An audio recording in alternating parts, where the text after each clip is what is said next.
Support for IPR comes from Hands in Harmony, a therapeutic healthcare facility with a splash of spa and a team of holistic healers to help in the quest for health, harmony, and happiness. Cedar Rapids and Mount Vernon. Classes, massage, and more at myhih.com. It's Talk of Iowa from IPR News. I'm Charity Nebbe. Later this hour, if you have ever been to a flower show and wondered how the incredibly beautiful and intricate exhibits came about, today you will get your answer. I'll talk with Kelly Norris, who's one of the featured designers at the upcoming PHS Philadelphia Flower Show. But first, Iowa has a new poet laureate. Vince Gotera is the state's 5th poet laureate, and like those who have come before, his career is long, distinguished, and varied. He's a professor of English at the University of Northern Iowa, where he has taught creative writing and literature for nearly 30 years. He's an award-winning poet who's published more than 300 poems, including 4 of his own collections, with 3 more collections and a novel in verse on the horizon. He served as the editor of the North American Review from 2000 to 2016 and was editor of Starline, a print magazine of the International Science Fiction and Fantasy Poetry Association, for 3 years. He's also a veteran and a bassist and guitarist. And before we meet him, our outgoing poet laureate is here with us. Deborah Marquardt has served as our state poet laureate for 4 years. That's 2 terms. She is also an accomplished and award-winning poet and author and distinguished professor of English at Iowa State University. Welcome, Deb. Hello, Charity. It's so great to be here. It's wonderful to have you here. And last time we talked, we were in the midst of this selection process for a new poet laureate. The appointment is made by the governor, but there's a committee that recommends 3 finalists. And I mean, this is a state with a lot of really incredible poets. Deb, what is that process like? That's right. I mean, it's really exciting because we had such a rich pool of candidates, and so it bodes well for the future of the state of Iowa in terms of poetry, and also the state of the laureate position, because there are some people waiting in the wings who are just incredibly accomplished, but also really enthusiastic, doing all this work in communities around the state. So you asked about the process, and it was basically it's a committee. This whole thing is really run by Humanities Iowa and Department of Cultural Affairs, Iowa Arts Council, and so therefore they really take care of manage the whole process of nomination and then consideration of candidates. And then, there are 3 names that are sent forward to the governor, and the governor really makes the choice. And so in this case, she made a wonderful choice. And the job of the poet laureate, I mean, this is an honorary position, and it creates a lot of opportunities, but you kind of make it your own, right? I mean, nobody really tells you, you're a poet laureate now, and you have to do this. Oh, that's right. I mean, there really is no sort of over control of the role, and I always took it as a mandate to just accept invitations and go out into communities that were interested in hosting events, no matter what they were. I did a series of hike and write seminars where we went out with naturalists and sort of walked around certain landscapes and heard about the natural features, and then went back to the Interpretive Center and wrote poetry. And I did some music events, and, I did some museum events, and of course, lots of libraries. And I fell way behind in my email, and I didn't get back to everybody, and I feel really bad about that because I was raised Catholic, of course. So a lot of guilt. Yes, a lot of guilt. But, the amount of the invitations tells us that there's just a lot of interest in poetry and hunger for it. Well, and you became poet laureate right at the beginning of the pandemic. So you were in an unusual position where a lot of the things that you had hoped to do were not possible, really, at least for that first year, maybe for that first 2 years even. But looking back on your tenure as state poet laureate, what are you most proud of? Well, I think that it's probably the Academy of American Poetry Fellowship that I got, which allowed me to accept some invitations that I really wouldn't have because of the pressures and the demands of my real job, And so it's sometimes hard to say yes because there are expenses involved in going out, just, driving, staying in hotels, getting someone to take care of my dogs, all of those expenses. But when I got the Academy of American Poetry fellowship, that helped fund a lot of my activities, and so I think it was called Sounding Our Place, and it was all about where do you live. Jennifer Drinkwater has this here at Iowa State has this wonderful project called the What's Good Project. I just really admire that project, where she goes to communities and says, "What's good in your community?" And the Sounding Our Place was a little like that, because I was able to go again into some natural environments.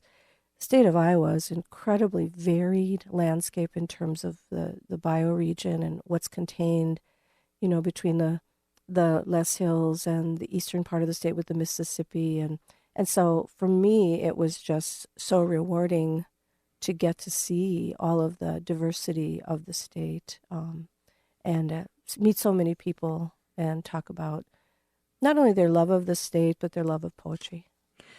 Tell me why you are so excited that Vince is going to be our new Iowa Poet Laureate. Well, he's a fellow musician, so right. Is that a requirement that you have to be a little, at least No. a little bit of a rock star to also be the state poet laureate? I know Vince is probably listening, so I'm thinking, Vince, let's do some gigs together, Yeah. do poetry reading and gigs. But I'm stepping aside and, obviously handing the tiara to Vince, and I'm so excited about it. But anyway, I think that that's what's exciting about Vince, is that he's already so engaged, being editor for all those years of North American Review, which is really the oldest literary journal in North America and one of the most distinguished. To get a poem in that journal is just, over the moon. And many years ago, Vince has always been one of those people who brings communities together. One of my first, very early when I moved to Iowa in 91, I remember Vince organized this Gathering the Tribes conference, where a lot of us academics in creative writing were invited to UNI. And we met people that we normally don't get a chance to interact with, who are, working away in their own institutions. And Vince facilitated that. He had the vision to do that. And that's created all these long-standing relationships. It's probably something we should do again, but it's so much work. But for that and many other reasons, his poetry is so rich and beautiful and complicated. It goes into issues of social justice. And as you read his bio, we see the just incredibly long and complex life story that he brings to his poetry, which just makes all of it so much richer. Having been in this role for 4 years, Deb, and as I mentioned, it's not a really well-defined role, which gives you the opportunity for creativity, but it also, I'm sure, feels a little bit challenging, because you are creating this position anew. Do you have any advice for him? Well, I would say maybe try to convince your institution to give you some relief from your real job load in order to be able to fulfill the mission. I think for me that was always the difficulty, was the time involved in sort of not only arranging the events, just all of the logistics of communicating with people who are interested in hosting an event. So I think, asking for maybe support from the two institutions that upon which this laureate position stands, and then also maybe from the institution to which he belongs, that, maybe some of these institutions can kind of step in and say, this is important to us, let's give you some support. So that would be probably what I would say he should ask for. Now, my predecessor, Mary Swander, put it much more simply, if you recall. When we had this conversation 4 years ago, Mary said, well, there's no money involved, I have to tell you that.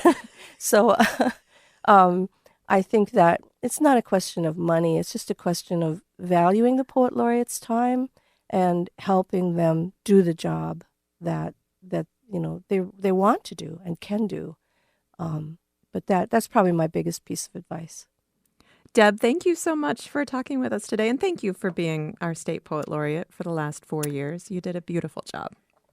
Thank you I'm so much. I'm so honored and I'm so happy with, this turn of events, and so happy to invite, uh, the incoming laureate into our ranks.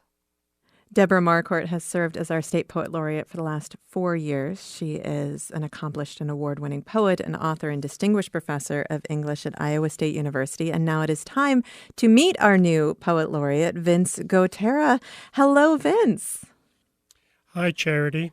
Thank you so much for being here. And I know that when we invited you to be on the show, you said, well, I don't really know what it means yet to be poet laureate. So is it a little bit overwhelming here at the beginning?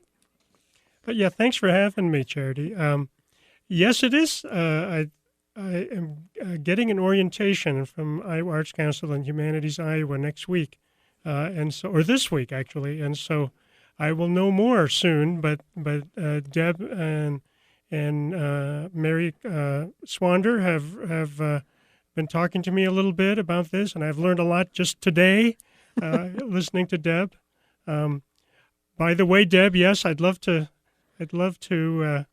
jam with you, and we have played together in the past, or played on the same bill in the past, and also it just so happens that I am retiring in June, and so Deb's advice about getting some time off and some support from the University of Northern Iowa is getting taken care of by by life events, and so I won't be teaching in these next years when I will be doing the poet laureate duties.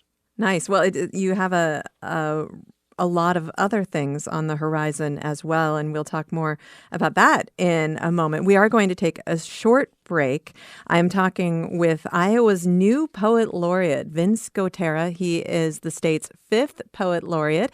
He is a professor of English at the University of Northern Iowa. He's teaching his final semester at the University of Northern Iowa. He's taught creative writing and literature there for nearly 30 years. He's also an award-winning poet who's published more than 300 poems, including 4 of his own collections. He has 3 more collections and a novel in verse on the horizon. We will talk more in just a moment. This is Talk of Iowa from IPR News. Support for IPR comes from Hands in Harmony, a therapeutic healthcare facility with a splash of spa and a team of holistic healers to help in the quest for health, harmony, and happiness. Cedar Rapids and Mount Vernon. Classes, massage, and more at myhih.com. Black perspectives haven't always been centered in the telling of America's story. Now, we're taking center stage. Introducing NPR's Black Stories, Black Truths, a collection of Black-led stories from NPR's podcasts. Search NPR Black Stories, Black Truths wherever you get your podcasts. It's Talk of Iowa from IPR News. I'm Charity Nebbe. Coming up in a few minutes, I'll talk with Kelly Norris, who is one of the featured designers at the upcoming PHS Philadelphia Flower Show. I'll talk with him about creating his exhibition. But with me right now is Iowa's new poet laureate. Vince Gotera is the state's 5th poet laureate. He's a professor of English at the University of Northern Iowa, where he has taught creative writing and literature for nearly 30 years. He is retiring after this semester. He's also published more than 300 poems, including 4 of his own collections, with 3 more collections and a novel in verse on the horizon. He served as the editor of the North American Review from 2000 to 2016. He is also a veteran and a bassist and guitarist. And Vince, let's talk a little bit about your life. You grew up in San Francisco. Do you remember when you first started encountering poetry and thinking about poetry?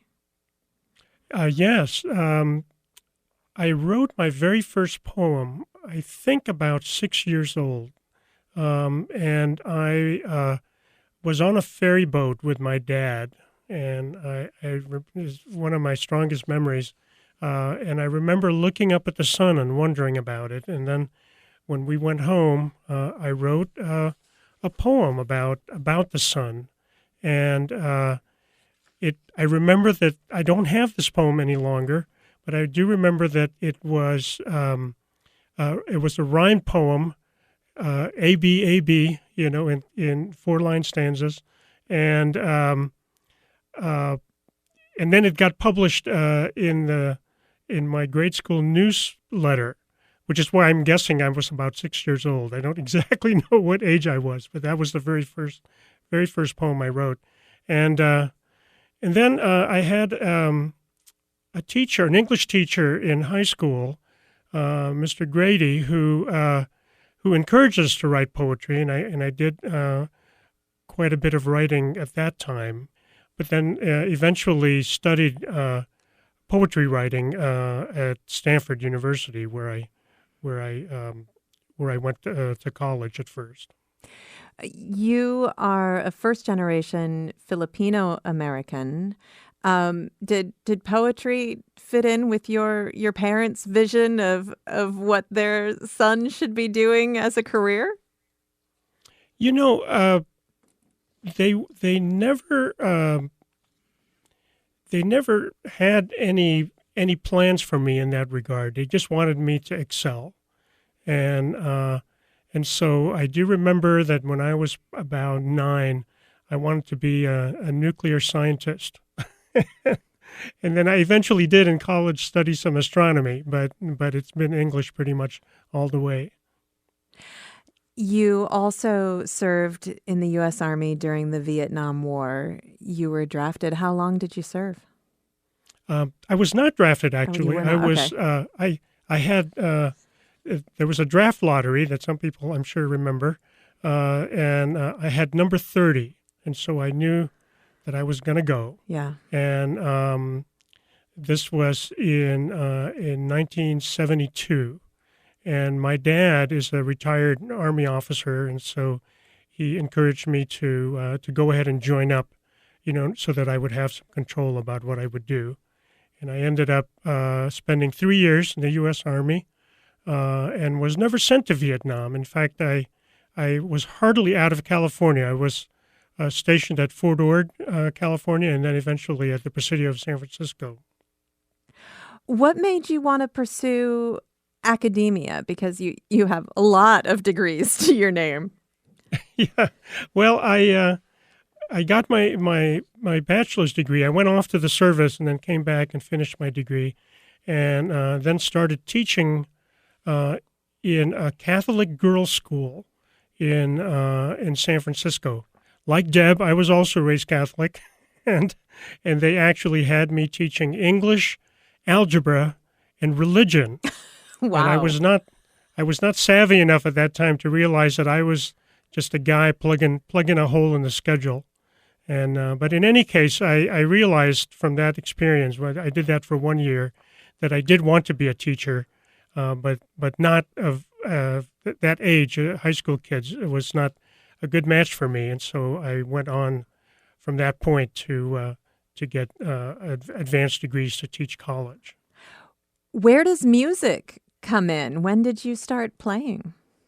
I started playing. I have been playing guitar for 60 years.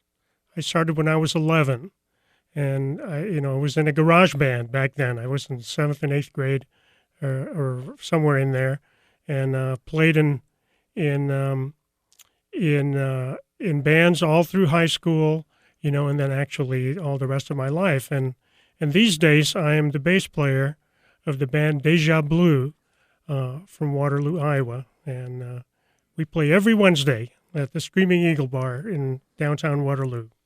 I have a really hard time figuring out where you have fit in all of the things that you have accomplished in your career. But I guess talking about time management, which you're clearly very good at, is not very interesting. But how did you wind up in Iowa? Well, I went to I did my PhD at Indiana University in Bloomington, and met Mary Ann, who became my wife until a few years ago. And then we moved to California, where I taught at Humboldt State University.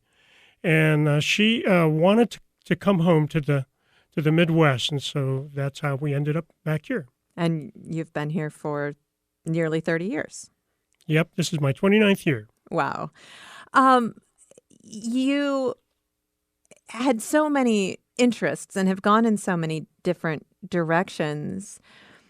Do you feel like your career in academia has competed in some ways with your career as a poet and a writer? Yes, a little bit, particularly when I was the editor of the North American Review. I used to read about 10,000 poems a year. And so that takes a lot of time, and I published maybe a couple hundred of those each year of the 16 years that I did it. And in fact, I remember publishing one of Deb's poems. I forgot the title now, but I remember that it was about the word husband. And I've met a lot of poets over the years, and also a lot of Iowa poets. There was I used to always go to the Des Moines National Poetry Festival that ran from 91 to 2005. That was established by Jim Autry, who was, I think, a vice president of the Meredith Corporation. Anyway, they had me read. There were always three national poets and three Iowa poets that would be guest reading at that festival. And I was very fortunate to read there in 96 when I was brand new in Iowa and met a lot of poets. And in fact, Deb mentioned that I organized a conference at UNI called Gathering the Tribe. And I did that after the Des Moines National Poetry Festival ended because I missed seeing all my sister and brother poets, every year. And incidentally, that has a new festival has begun, a Poetry Palooza in Des Moines that started in 2023. So there's going to be community again, and I hope to foster some of that in my laureateship. Do you feel like Iowa is particularly fertile ground for poets? Oh, absolutely. Absolutely. Because of the Writers' Workshop in Iowa City, Iowa is one of the capitals of creative writing in the world. And so, it's a wonderful place for poetry. I'm talking with Vince Gutera. He is the new state poet laureate, our fifth poet laureate in Iowa. And Vince, I would love for you to read us one of your poems. And you've brought several with you today, but I'm going to let you pick the one you're most excited to share. Okay. I write quite a lot about pop culture, particularly music and especially rock and roll. I write also about history and especially war, because my family has a long history of serving in the U.S. Army. My grandfather served in both, or fought, I should say, in the First World War and the Second World War. My father was a veteran of the Second World War, along with his with my grandfather, with his dad. They were POWs. And then my brother was a combat vet in Vietnam. And then as I mentioned earlier, I was also not a combat vet, but a Vietnam-era vet, U.S. Army still. So I read a lot about that. And then also I write quite a lot about family and memory, and particularly Filipino and Filipino-American life and culture. And so the poem I'll read today is a love poem of sorts, I should say. The novel in verse that you mentioned is called Aswang Love, and the aswang is a mythical Philippine monster. And in my novel and poems, there are two aswang. One is a shapeshifter who becomes a were-dog, a big black dog, and then the woman in the relationship is a vampire, a flying vampire, and they are in danger in the Philippines. The novel is set in 1937, and they are in danger. They have fallen in love, and people have found out that they're monsters. The aswang turn into monsters at night, but during the day, they're regular folks. And so they move to the U.S., where presumably nobody knows about aswang, and this is their arrival. And this is called Aswang Honeymoon at the Golden Gate, May 26, 1937. The two characters are Clara and Santiago, whose nickname is Tiago. Aswang Honeymoon at the Golden Gate. Isn't that simply magnificent, Tiago? Clara pointed above the steamship's prow as they sailed under the brand-new bridge, its orange towers gleaming in the setting sun. Tiago could only nod, speechless, at the beauty of the orange cables shimmering as they swooped in a graceful arc. Thousands of San Franciscans had walked across the Golden Gate that day, a grand feat never before possible. Clara and Tiago hurried, but got to the bridge too late, almost dark. The next morning at the dedication, people snickered at the loony old man, the bridge watchman, who swore he'd heard leathery wings whack, whack, and saw silhouetted against the moon a bizarre flying thing, holding a gigantic dog. Holding a dog? Nearby listeners laughed, pantomiming drinking from a bottle behind the poor man's back. Crazy drunk, they whispered to each other, smirking.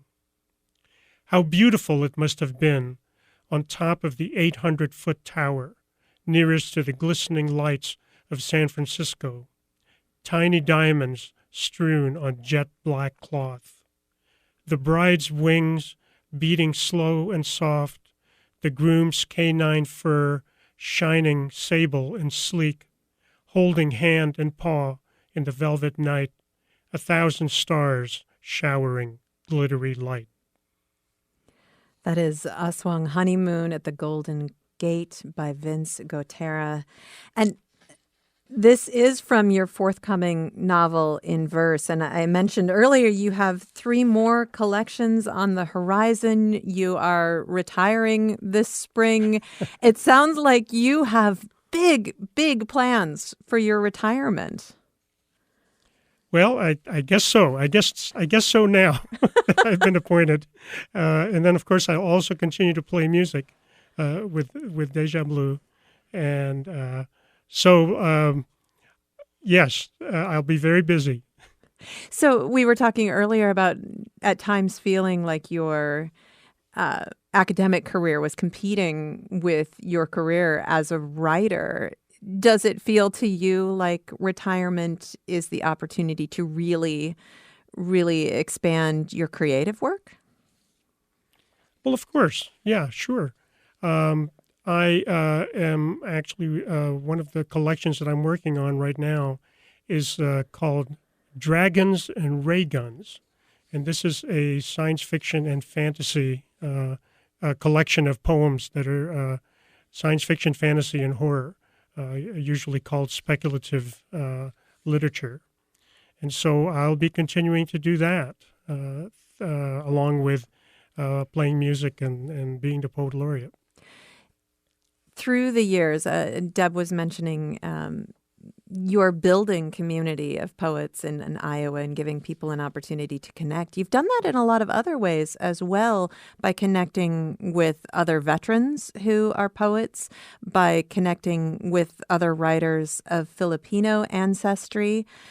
Tell me a little bit about building community, why that's been such a priority for you.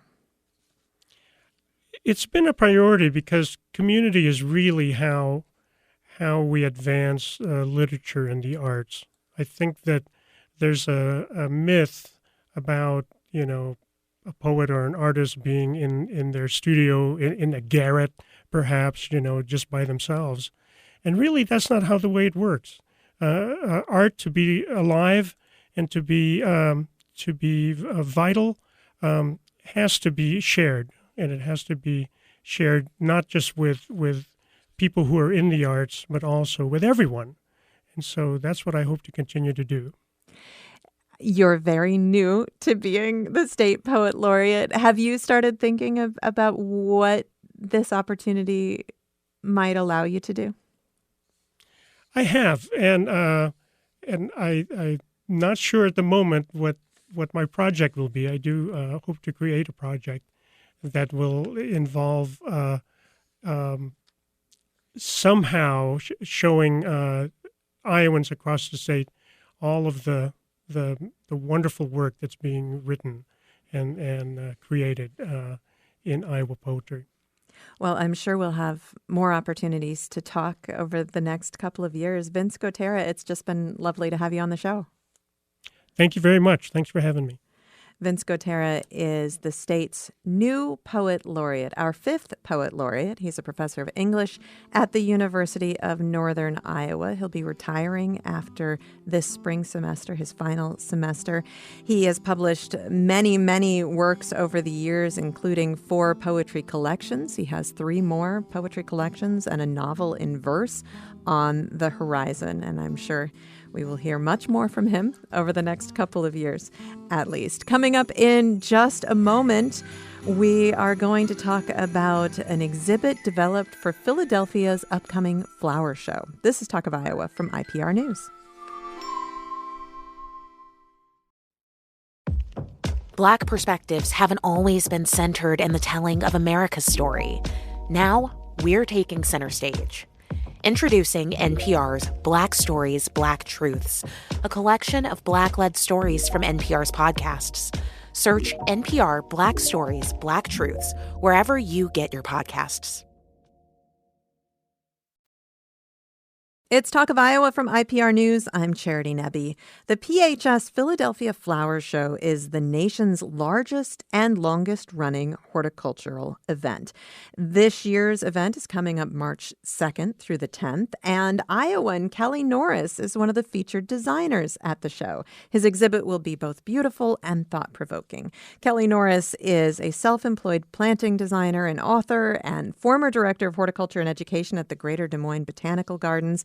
The theme for this year's Philadelphia Flower Show is United by Flowers, and Kelly is creating a beautiful disturbance for the show. Hello, Kelly. Good morning. How are you? Good. Thank you so much for being here. And I mean, for people who are not familiar, including me, with the Philadelphia Flower Show, obviously this is a very big deal. Can you put this in perspective for me? Well, it is the country's oldest and longest continuously running flower show. It is a spectacle of horticultural and floral arts that is a long-standing and deeply rooted tradition in the Philadelphia region. So I was sort of floored and honored to be asked to be featured this year. And how did this come about? How did you get selected to be one of the featured designers? Well, I have been in conversation with folks at the Pennsylvania Horticultural Society for a number of years. I have a number of colleagues who work there, and we've explored various possibilities of working together. And actually, a conversation we started maybe 2 or 3 years ago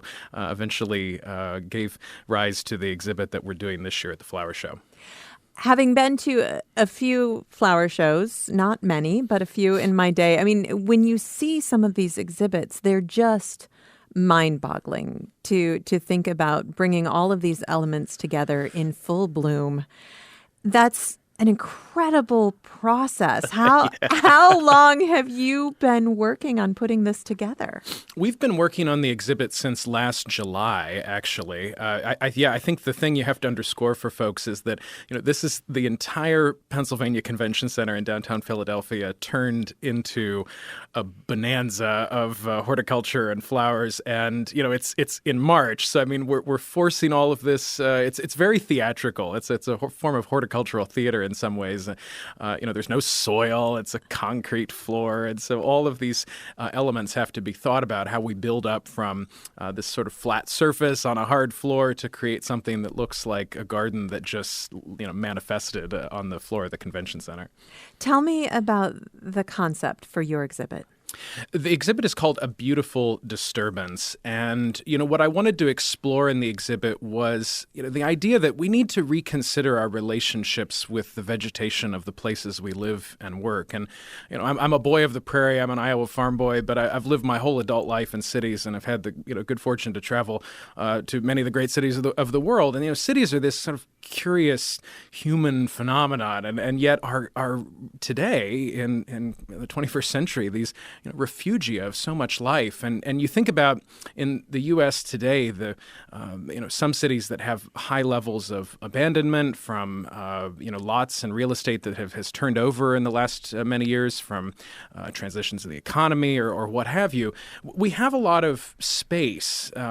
We have a lot of places in cities that maybe deserve a higher level of recognition that we drive by every day and don't think much about. And yet they're sort of harbors of incredible amounts of diversity that are part of the patchwork quilt of the rather disturbed and novel ecology of cities as we know them today. And so this exhibit kind of explores what it means to make a garden in a space like that, and maybe even along the way ask people to question what a garden even is. So you talked about the convention center being just a concrete space. You are sort of doubling down on that by creating a garden in something that looks like a vacant city lot. Absolutely, yeah. We sort of we always say that my work is site specific, and so I guess we're taking that to the ultimate level here because we're embracing the concrete of the artificial circumstances we're working in. But seriously, we leave Wednesday. Our first item of business on the floor Thursday morning is to place 5 bin blocks that are like Jersey barrier, concrete barricade sort of things that are about 3,000 pounds apiece. And wow. We're grounding the exhibit in this frame of urban ephemera, concrete, chain link fence, a dead tree that our local partners actually just cut for us yesterday. And we're texting me photos and like, we found it. We found the dead tree that gets to go in the center of all of this. So, we are truly leaning into all of those features that you would expect to see in a kind of feral urban setting. And yet this is the Philadelphia Flower Show. And so we're challenged. We're creating this wonderful contrast and challenging people to see, the artfulness of what we can put inside of that rather hard frame. You are also showcasing some species of flowers that may not be welcome in many spaces. I mean, you're showcasing some species that grow very well in difficult spaces, but also can be labeled invasive. Tell me about this. Yeah, the thing about cities is cities act as a kind of a filter on organisms of all stripes, and that, to kind of get by in a city, you have to be, pretty tough if you're a plant. I mean, you have to be able to live in a crack in the concrete. You have to, which is heavily alkaline. So there's a pH factor. You think about all these things that influence what life occurs where. And so you think about the plants that are maybe naturally filtered by the rather unnatural circumstances of cities. And you end up with a profile of plants that most of us would just call weeds, right? But in ecological terms, they're ruderal. They're simply opportunists. They thrive amid the disturbance, and it's not their fault for thriving. We're the agents of disturbance here. So we've just created a circumstance where these sort of plants can thrive. But within that, kind of realm, we have we've chosen things you might expect to see, like common mullein. But maybe the most provocative choice that we've made is actually a butterfly bush, because, of course, a plant that is known in gardens and attractive to butterflies superficially, but is proving to be quite aggressive and almost and labeled as invasive in some parts of the world, including on both the East and the West Coast. So what we want to do is confront people a little bit with this kind of, at first perhaps beautiful and arresting kind of moment, but the longer they look at it, maybe the more they start to wonder, wow, does that belong? Is that supposed to be here? And sort of, generating questions from people about how they react to the vegetation of their surroundings. So what do you want the people who are standing there and looking at this and thinking, asking those questions? What do you want people to take away from this experience?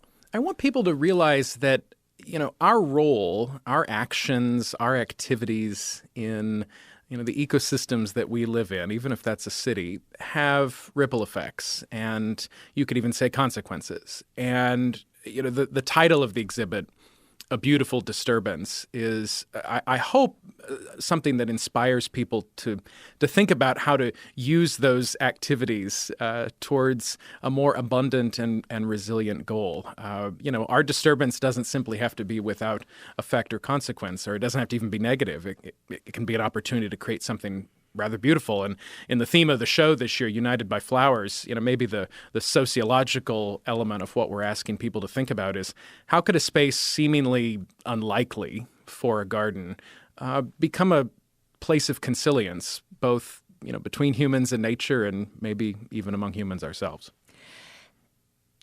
I've seen the concept art for this show. People should follow you on Instagram, Kelly D. Norris, and you've posted the concept art.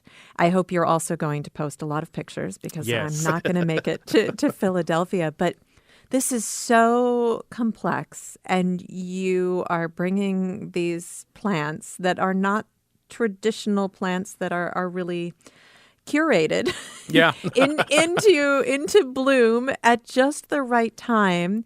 You have said "we" a couple of times. How many people are involved in this project? Well, it takes a village. We're a small operation. I have 2 employees that support my work, and so both of those folks will be joining us, as well as 3 or 4 extra hands, as well as a local contractor that's helping us with some of the hardscape elements and some of the early construction pieces that have to take place. And then, not to mention, of course, the growers who have been doing maybe all the heavy lifting at this point, proverbially speaking, to try and force these plants into bloom and perfection at just the right time.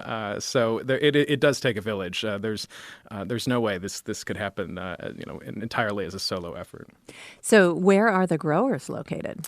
In the Philadelphia region. So we have 2 nursery partners. One, our friends at Peachtree Farms, Lloyd and Candy Traven. They're certified organic growers. They do a lot of organic vegetable production, but also just have an incredible facility to be able to kind of handle the task of growing 30-some species or so for our exhibit. Out of season, and forcing them, and then holding them if they're getting a little too fast about it. So it's a whole art in and of itself to bring this kind of plant material, 2,000, 2,400 plants or something for the footprint of our exhibit into the moment. We also have a nursery vendor called Stony Bank Nurseries that's doing all of the trees that we're bringing in for the exhibit. So you are traveling to Philadelphia this week. The show is from March 2nd through the 10th. When do you actually start bringing plants in? I mean, I'm sure you build the hardscape part right away, but right. When do you actually start bringing plants in? The first load of plants arrives 1 week from today.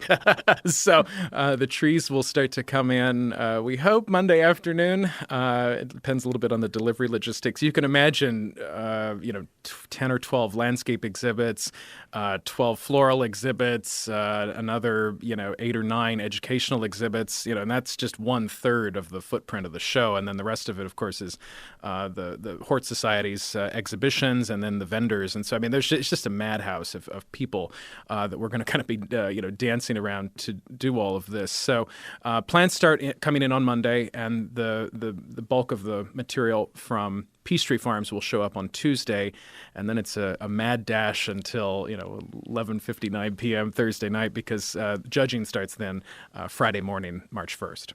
And in the environment at the convention center, I mean, that sounds like the world's worst environment for growing plants. Yeah.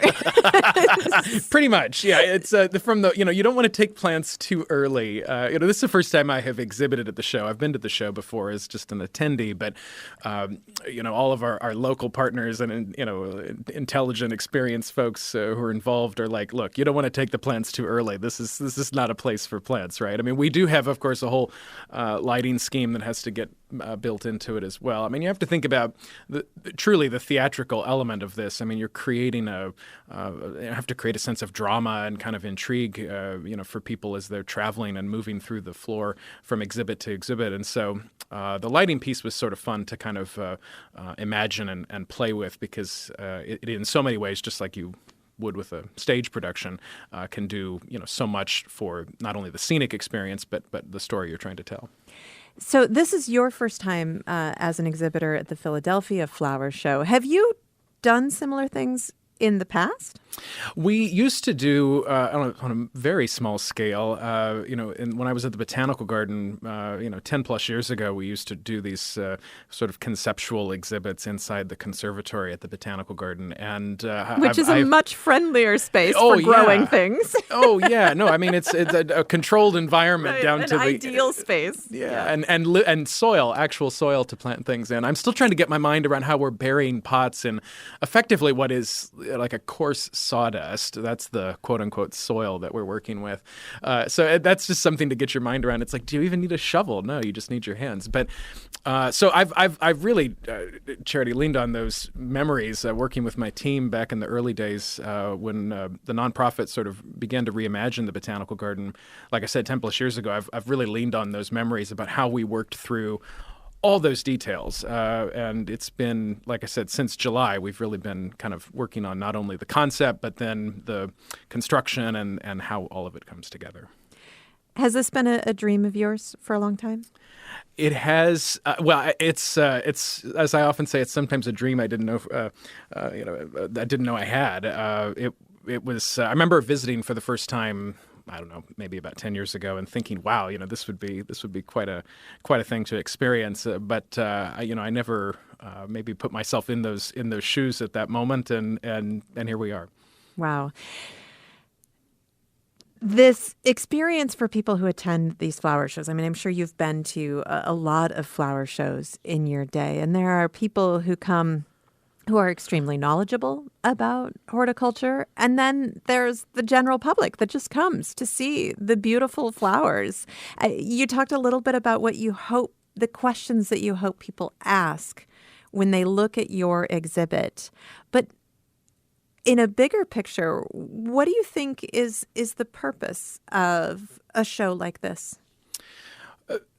That's a great question. I think the purpose of horticulture is is so essential in modern life. I mean, it's vegetation is the surface of the built environment. I mean, with no disrespect to our architect friends, nobody goes into a coffee shop and says, "Gosh, did you see the color of brick on the side of the building?" But if somebody noticed a bountiful container that was full of flowers or something beautiful about the landscape, it inspires a different kind of emotional reaction. And so, my public horticulture has been a prominent thread in my career in many forms now. And I just think there's such a bigger conversation to be having about how to activate more of the landscapes that we live and work in towards, ecological ends, but also just, to make the places we live and work, more habitable and more hospitable and more accommodating and welcoming. And I think shows like the Philadelphia Flower Show and all the great work that the Pennsylvania Horticultural Society does, it's an incredible organization,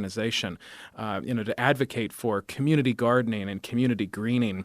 I didn't know this until I started working with them, but PHS is responsible for 12,000 lots in greater Philadelphia for community gardening purposes, for urban and city greening. It's just a magnificent organization. And so the Flower Show is in that way kind of a big fundraiser for all the many other programs that they're involved with and what they're doing. And, so if you're one of the 250,000 people who come through the show there in that first 10 days of March, you're supporting some bigger role of horticulture in that region. And, I want there to be more flower shows and more horticultural exhibitions around the country.